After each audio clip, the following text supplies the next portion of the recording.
Immediately following the Last Supper and Jesus predicting that Peter would deny him before the rooster crowed, he says some of the most encouraging words in all of Scripture. Do not let your hearts be troubled. Trust in God. Trust also in me. He has just given them some very bad news, especially if you're Peter. And then he tells them, don't let your hearts be troubled. Don't worry. Don't let this news I have given you weigh upon you, but know that God is in control and that I am with him. Jesus tells his disciples, those who have been following him, trust God, that everything will work out, and it's going to get bad. It's going to be difficult for a while. Trust God, but trust in me also. He continues, in my Father's house there are many rooms. If it were not so, I would have told you, and I'm going there to prepare a place for you. Here Jesus makes a symbolic reference to this luxurious life that awaits his disciples at some point. This idea of mansions, this idea of many rooms prepared for us. No matter what you can think of, heaven will trumpet. No matter what you can imagine the glory and the grandeur of it, heaven will be bigger than this.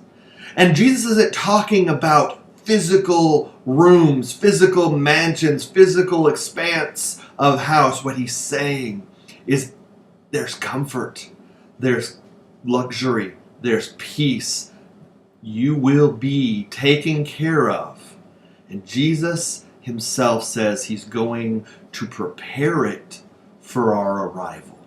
And then he says, if I go prepare a place for you, trust that I will come back and take you with me. Did you hear what he said? He said, I'm going to prepare a place for you, and I want you to be with me. I want you there beside me in my Father's house, where there are many rooms, where there's room for everyone. I want you to be with me.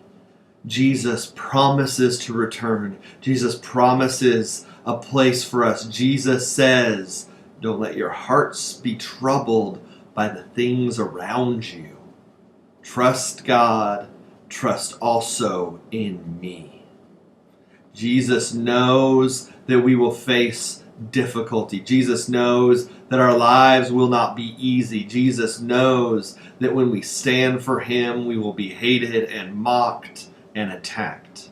And he says, this is not all there is. I'm preparing a place for you, and I'm going to take you there at some point. Don't be troubled.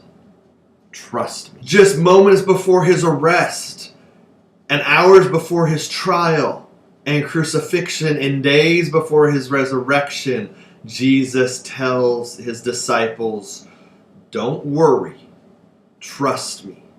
Do we have that faith that we can trust that God will do all the things he promised? Hopefully we can trust God and trust Christ. History has shown us that their words are true, that they are faithful to their promises. This week, do not let your hearts be troubled. Trust God and trust Christ. Have a great week. We'll see you soon.